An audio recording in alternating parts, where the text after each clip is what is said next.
Mission to search for our new heroes and resistance wherever they are. Take their opinion and protect them. Issues linked to the France CFA, cocoa, petrol, uranium, and so forth will be at the heart of our preoccupations. Our new resistance have to fuse their efforts to raise and stimulate African consciousness and help decrypt the geographical strategy stakes of the 24th century. Africa Resistance, to reveal our new heroes and resistance wherever they are on the planet. Africa Resistance, Africa will resist.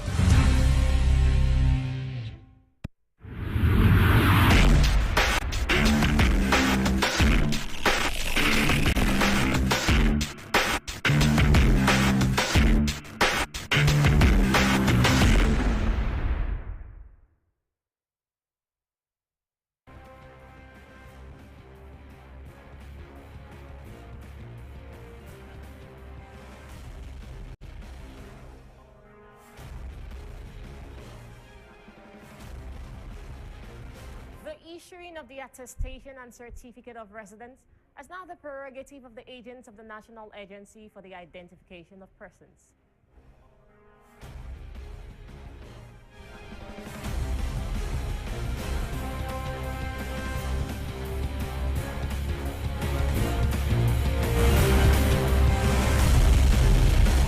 The High Court in Malawi has lifted a recent government suspension of the head of the Anti-Corruption Bureau, Martha Shizuma.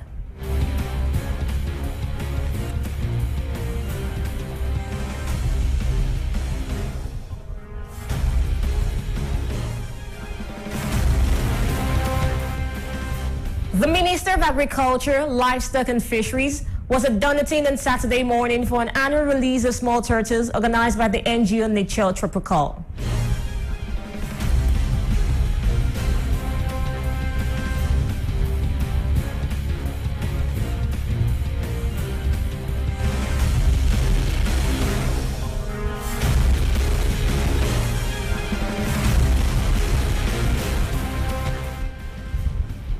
Good morning. You're tuned into Golfe TV Africa. Welcome to this news edition. Here's the news in details. The issuing of the attestation and certificate of residence is now the prerogative of the agents of the National Agency for the Identification of Persons. Formerly issued by the district or village chief, the neighborhood chiefs only play an intermediary role in the process. More information and the following commentary. The residence certificate is now secure in the name as a most civil status document. The information was welcomed with satisfaction by the population, which welcomes the initiative but is concerned nonetheless. The issuance of the new form of residence certificate now costs 2,500 francs CFA, with a distribution key of 500 francs to be disbursed at a level by the district chief, 1,000 francs of stamp duty for the town hall, and 1,000 francs for the ANIP account. However, it is not necessary in a case that includes an identity document issued by ANIP, including the CIP and the biometric identity card. The applicant is required to provide it when he or she has changed his or her place of residence without making the correction on the said document at the ANIP. The system looks quite simple. However, it's a different story with the hassle of issuing the document. With the new procedure, it is almost impossible to obtain a residence certificate in one day due to network problems and the unavailability of residence cards to be filled and registered with the chief of the district. In addition to the difficulties encountered by local authorities in the new procedure for issuing residence certificates, it should be noted that jobs have been lost. Most of the district chiefs have had to give up the services of their secretaries, who therefore no longer have a place in the system. In view of the above, it is important that local authorities are more involved in the new procedure for issuing residence certificates. Formerly costing 1,000 francs CFA, the residence certificate now costs 2,500 francs CFA in Benin, and it involves more hassle for those who request it. As a result, the delay in issuing this document suffers from a procedure that must be reduced as much as possible so that applicants are not penalized at the end.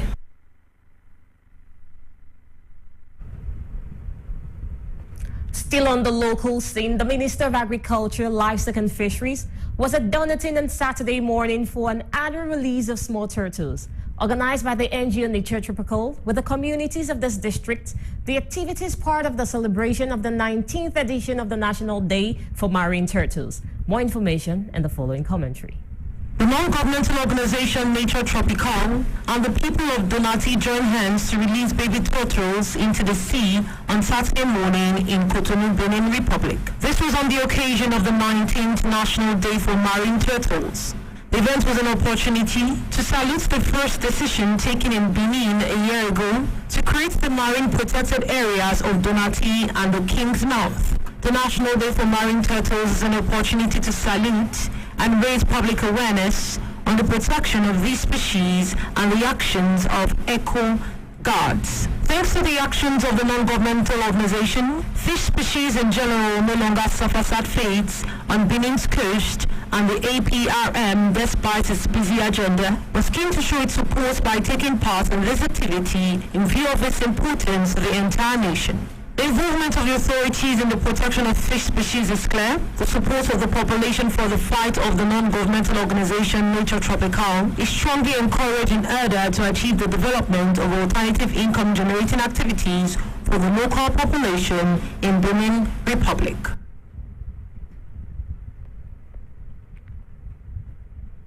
The network of elected women councillors of Benin presented its best wishes for the new year to the president of the National Association of Benin Commune, who is also the mayor of Cotonou. More information in the following reports. The network of elected women councillors of Benin presented its best wishes for the new year to the president of the ANCB, the National Association of Benin Communes, who is also the mayor of Cotonou. The mayor of Cotonou followed the traditional protocol of wishing everyone a fruitful new year and used the opportunity to make a brief overview on the challenges to be taken up by the institution during the course of the year 2023. Cette cérémonie est une précieuse occasion offerte aux membres du REFEC d'exprimer une fois encore leur sincère reconnaissance à l'endroit de l'ANCB pour son soutien constant à notre réseau. This ceremony is a special occasion, and REFEC members want to use it as an opportunity to express their sincere gratitude to the ANCB for their constant support to our network. The president, like an adage says, once there is still something to do, nothing has been done. The elected women beseech you to sustain the effort you are putting in and not reduce your effort in supporting us. Our wish is to continually be at the beneficial side of the activities that add value to us. Your support helps us, and with your support we are able to reinforce our institutional visibility. We need the help of the government for subventions. We have been receiving support from the government since 2022, and the support has really been beneficial. The support enables us to be well equipped and survive in hard conditions that we encounter regularly. It also permits us to put in place an implementation strategy and implement strategic actions in various communes. It was a moment of recognition and commitment of Mayor Luke Atropo, who promises to make 2023 better than the past year for the elected female councillors of Benin Republic. Another highlight of the ceremony was the presentation of a symbolic gift to the president of the ANTB, a work of art that represents for the women the mayor's unceasing commitment to the network of elected women councillors in Benin Republic. Moving on to Kenya, as data worldwide suggests the number of people with cancer is rising, some poorer nations are looking to find alternatives to cancer-causing fuel sources. Kenya has seen the introduction of solar-powered cookers, which capture the sun's rays instead of using wood fires, which are blamed for 500,000 deaths. Here's more information on the following reports. As data worldwide suggests the number of people with cancer is rising, some poorer nations are looking to find alternatives to cancer-causing fuel sources. Kenya has seen the introduction of solar-powered cookers, which capture the sun's rays instead of using wood fires, which are blamed for 500,000 deaths. It uses mirrors to focus sunlight to a central point. This cooker is very good, she says. Since it was brought here, I've stopped using firewood.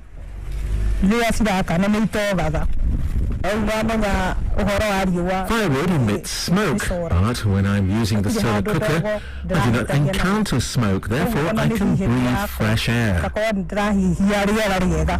The smoke from the firewood is dangerous to breath. This cooker is good because we stopped cutting trees to get firewood.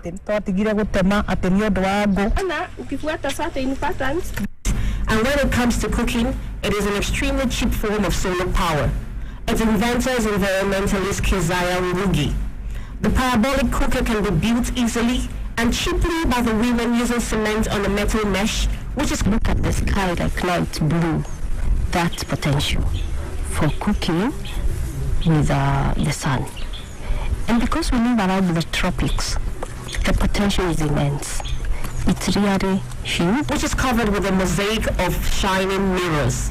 Smoke from traditional firewood contains a complex mixture of gases and fine particles, and cancer specialists say they are clear links to cancer. So in relation to cancer, basically this has been linked to some of the respiratory diseases and cancer of the lung as well. And a study that was done in the US in 2021 has shown an association between these gases, the greenhouse gases, with lung cancer and also worsening the prognosis of cancer in those with breast cancer and even in pediatric cases. When the sun is not strong enough, conventional cooking fuels are needed, but the solar stove could go some way to reduce pollution and save lives. On the Nigerian scene, the Nigerian election is just a few weeks away. Now the Labour Party has transformed from an online movement to a force to be reckoned with. Peter Obi, the presidential candidate, is a popular choice among the youth. Golfe AFRCA had a chat with the woman leader of Peter Obi's campaign, Barrister Ngozi Njoku. More information in the following interview. Good day, dear viewers. You're tuned in to Golfe AFRCA. In the studio, I am joined by Barrister Mrs. Ngozi Njoku. Now, she's the Peter Obi campaign woman leader in Imo State, Nigeria, one of the 36 states in Nigeria. Now, Peter Obi is the presidential candidate for the Labour Party, and also Barrister also served in Imo State government from 2007 to 2019 as a two-time Commissioner of Women Affairs, and she was also the Commissioner for Health. Afterwards, she served as the first ever Director General of the Imo Foundation. She's now the woman leader of Peter Obi's campaign in Imo State. Good day, Barrister. How are you doing this beautiful day? Good day, my dear. God bless you. Barrister, let's get straight to business. Now, some people are of the school of thought that Labour Party is just an online movement constituting of angry Nigerian youth looking for a way to express themselves on the failure of the Nigerian nation. Now, what are your thoughts towards this opinion? Well, I think that opinion is more destructive than productive, in the sense that, for me, I think the Nigerian youth deserve every commendation, because for the very first time, they used the social media to bring out what has been on, the ills of the society, which everybody has been tapping upon as if nothing was happening.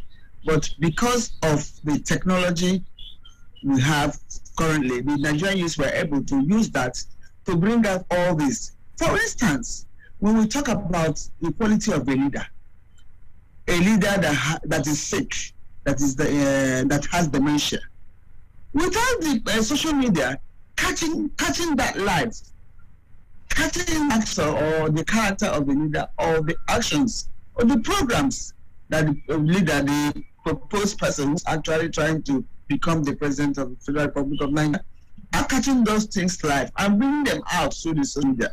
We wouldn't have known. Some people wouldn't have known. I tell you, for me as a mother, I congratulate Nigeria, and I tell them that they just our back. We're actually sorting what they are doing, because things that were lied low for a long time, they were able to play. And so for me, it is highly commendable that the youth will have proactive use that have played this role to the social media. So for anybody to have an opinion that what they have done is wrong, or to be derogatory, I think we're not being fair to them. But for me, I believe that they should be congratulated, and they have done quite a lot in this regard. One of the major grudges against the Labour Party is also that the party lacks structure, and that Labour Party is built around the presidential candidate Peter Obi. Now, what are your thoughts on this statement? My thoughts are this. First of all, we ask ourselves, are we talking about something that somebody that can lift Nigeria? What is the issue at stake?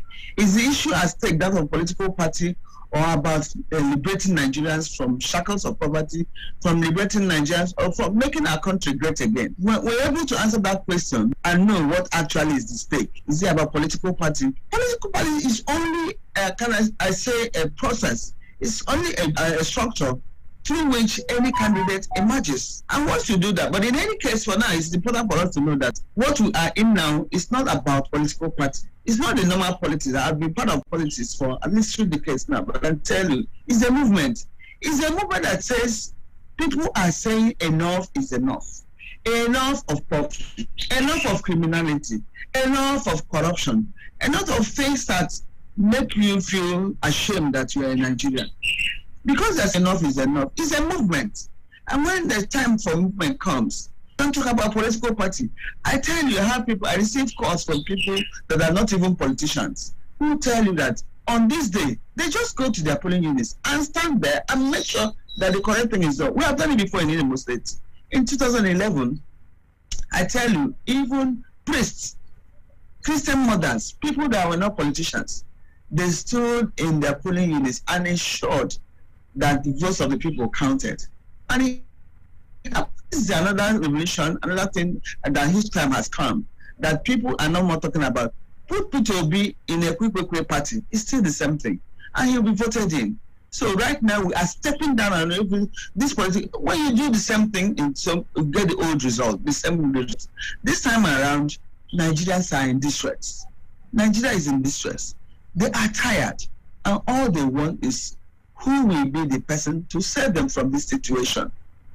And as God will have it, a person has been chosen, and that is Peter Obi. So it does not matter which party he belongs to. Even if there's no political party, I am telling you, they will still go by whatever rules the country has said, maybe the INEC has said, to vote him in.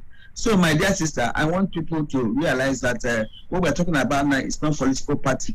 We're not going to cook soup with political party. What we want is somebody that can help us to live as human beings the way God has designed this for us and make Nigeria great again. The African society is patriarchal in nature, simply meaning that there are some careers and there are some levels that women still find it challenging to attain the zenith in these various careers. Now, the women in Nigeria face different barriers in getting to the zenith of their political careers, and are there still positions that women till today, the 21st century, cannot attain because of their gender? Africans really generally have gone through a struggle over cultural barriers, affecting women. But over the years now, we have passed through that too, because we've been able to produce people like Dora Akonile, may her soul rest in peace. We're able to see people like Okonjo Iweala. So what I've concentrated, especially with the women leaders, is actually to empower more women, to groom them to know exactly what their rights are, what they can do to excel. And I think we are getting there. Well, I think what is short of it is that when we think about maybe getting a woman president, because really Nigerian women have come of age. We have actually shown that we can actually do it. And when you have a woman there, you have less of all this corruption.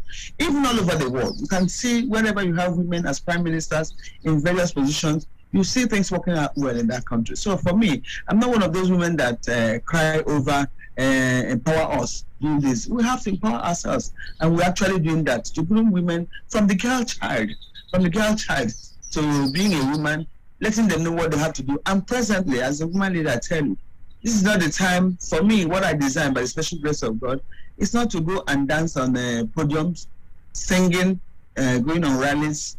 That's not what we're doing this time. It's a change, a paradigm shift from what we used to do. So this time around, we go to those. We go to local governments, and it's like an academic exercise. Call it a trainer.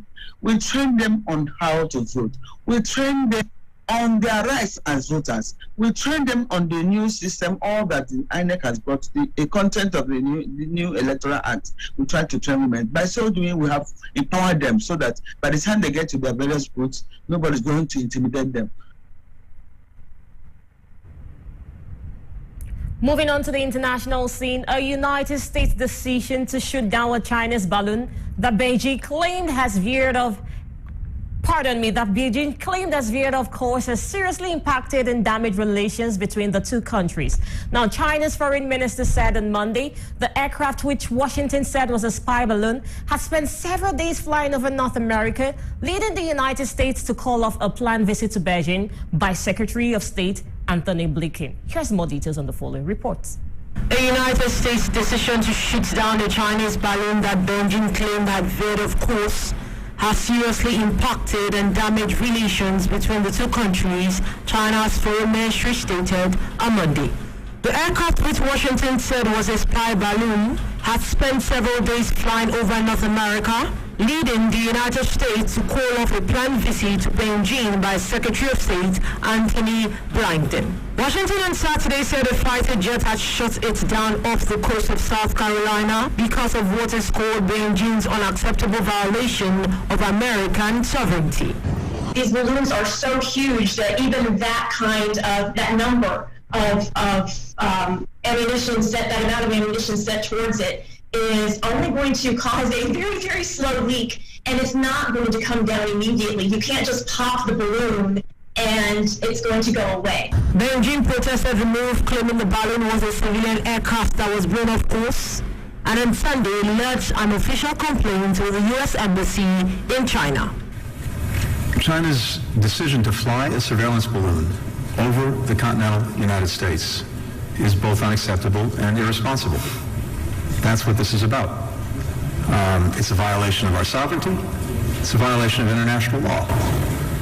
China, what this has done is created the conditions that undermine the purpose of the trip, including ongoing efforts to build a floor under the relationship and to address a broad range of issues that are of concern to the American people, I believe to the Chinese people, and certainly as well. The United States' action have seriously impacted and damaged both sides' efforts and progress in stabilizing Sino-U.S. relations since the Bali meeting, Vice Foreign Minister Xing Feng said in the complaint, according to a Foreign Ministry statement. He was referring to a summit between President Joe Biden and Xi Jinping in November. The statement added, to end this news edition, here's a recap of our top stories. The issuing of the attestation and certificate of residence is now the prerogative of the agents of the National Agency for the Identification of Persons. The High Court in Malawi has lifted a recent government suspension of the head of the Anti-Corruption Bureau, Martha Shizuma. The Minister of Agriculture, Livestock and Fisheries was at Donatien on Saturday morning for an annual release of small turtles organized by the NGO Nature Tropical. Here we'll conclude today's news edition. Coming to you live and direct from Golfe TV Africa, I am Itunu Shuneye. Enjoy the rest of your day.